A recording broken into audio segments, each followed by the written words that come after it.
Everybody wants Canaan. Mm-hmm. Everybody wants Canaan without going through the wilderness. But the wilderness is not a stopping place. Yeah. It was never meant to be a stopping place. It was a conduit. The wilderness was designed to detox from Egypt. Come on now. That's the only reason. The problem is... Did you hear that? To detox from Egypt. That's on purpose, the wilderness. Because he couldn't take you from Egypt straight to Canaan. Because you would have had a slave mentality going into a promise. This was detox. Canaan is the promise, and whatever that promise is, God said to detox it. Now the problem is what should have been 11 days of detox. Turned to 40 years. Turned to 40 years. So what does that say? Be careful what you say in wilderness seasons. Everybody can't deal with you in detox. Everybody can't deal with Leon and this. Because it's funny, everybody's sitting there watching your journey, and I'm thinking to myself, they've seen a journey that he's showing them. They don't know. I'm at night going crazy. Sweating. Drops of blood. See, there's a different journey in what I show you than the journey that I'm living. That's so true. That's so true. I love your journey. I love your journey. Then I ask this question, can they really handle your detox? That's so true, bro. They see it in like a post, and they see it in the caption, and you can read it, but to experience the withdrawal of the detox, to experience cold nights, certain things leaving, sweating, and it hurt. Yeah, it's different. It hurt. It's different. Painful. So they're really celebrating your trailer without watching the movie. That's a fact. And because everybody, watch this. So movies come with a rating. PG, rated R. This rating of this movie in its rawest form, everybody isn't equipped to see. It's too vulgar. It's too vulgar because when I'm in a 10,000 square foot home by myself and the withdrawals are coming out, they're not equipped to see that. Because that's the pain. That's the God, what are you doing? And because the people that see it are good people, they'll misdiagnose you and try to pull you out too soon. Let me help you out. Not understanding. No. I have to sweat like this. I have to pay this cost. I'm in this big, large home crying, and God is saying, you're right where I want you. How do you explain this statement? The devil has you right where God wants you. Because that feels demonic. Detox. Why would you put me here? Why would you put me here? Why? Job said, if a man die, can he live again? They quote it in funerals, but it's totally misinterpreted. What Job is saying is, can I die until the pain is over and bring me back when it's done? If a man dies, can you resurrect me again? Because I don't want to deal with this detox. It's costing me too much. It's awesome. And the thing that I commend you and your team with is that now you got to use the filter to go from an X-rated movie to give them the G-rated, but still be impactful. Because they can't handle everything. They can't handle hence, Lazarus has to be in the cave. Lazarus cannot come out that cave like he was in the cave. Because people say, that's nasty. So Jesus heals him on the way out of the cave. Lazarus, come forth. But now, you can't come out of that cave like you're in that cave. Because they got to see you whole. So they got to see you whole. One of the things that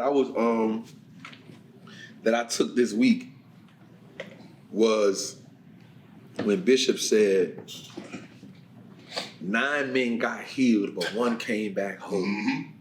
When I say that hit me in the depths of my heart, because healing don't mean whole. Absolutely not. That's what I got from it. Absolutely. Healing don't mean whole. I can have a broken arm. It can heal, which means it's functional. Mm-hmm. It's becoming functional. But it hasn't healed all the way to the point where it's whole. Where I have full range. Can I add something to that? Of course. Here's what else not whole. The mindset of that killed you, or that damaged you, or that hurt you. So my arm is not fully range, and my brain still holds on to the trauma of what happened to break it. I'm still in Egypt. I'm still in Egypt. Those basketball players. Shouting like you're going to Canaan. Still in Egypt. Yeah. So I'm gonna bother you because it's finances, and I'll make sure you gotta go. So do you know that's a principle too? What? He says 10. Jesus said, "Go show yourself." All 10 walked off. One comes back. 1 of 10 is 10%. Financially, if you return 10% back to the rightful owner, God will make you whole. Your time. That's your time. It's a tithe. Yeah. It's a tithing principle. How that man did that? It's a tithing principle. How that man did that? It's a tithe. Where that come from? It's a principle. And I told you the Bible talks about money. He gives principles that we should live by. Let your 90 go do what it's gonna do. Bring the 10th back to me and watch me make it whole. In the garden, he says, touch every tree but one. The tree of knowledge, the tree of evil. That one tree, don't touch it. In other words, there's a part of our life God said that we should not touch because it's his. There's a part of your money that God said don't touch. That belongs to me. There's a part of track that belongs to God that God said don't touch that. There's a part of Job that he says you can have everything else, But you can't touch but the you soul. can't touch your soul because that belongs to me. The problem is we hoard everything for ourselves and we take God's peace too. He said that belongs to me. Love shares. Love is not forced. Love is not forced. He said, I want to share. I want you to make a conscious effort to love me. I can't force you to do it. That's rape. That's rape. If God got on top of us and impregnated us with a gift, that's rape. That ain't intimacy. That ain't intimate. That's rape. That ain't intimacy. And anytime you're pregnant with something that don't belong to him, he said, depart from me, you work of iniquity. I know you not. We think that means, okay, you're going to hell, which is fine. That is that. But he said, you can have all the gifting you want, but the part that belongs to me, I know my children's voice, and my children know my voice. Don't make you perfect. But all that's a part of the detox. All that's detox. Now how we get back to the detox? I can tell y'all been under Bishop, bro. Cause y'all be just spitting stuff that don't make no utter sense. In the right mind, you gotta be in a spiritual mind to catch it. And I say, yeah, I say, man, he said, man, I love what you're doing. He said, what you're doing is so profound because you're doing something that the church has been struggling to do. So you're teaching money, business, and people are seeing it with biblical principles at the level you're on. And I say, man, because God ain't ever told us to be broke. I say, now I'm still a newbie, I'm still an infant, but I ain't never read across nothing that God said be broke. Never. And he was like, that's something that we are trying to teach. But he said it's hard because before us, there was, you know what I'm saying? Dogma, lying to people, prophet lying. God's gonna bless you in 4 days. No, you're not. God is not gonna bless you in 4 days. Catch this. Why would God bless a fool when he knows what you're gonna do with it in 4 days? So you telling people this to make them excited. Then what you should have did was say, hey, listen, here's my prophecy to you.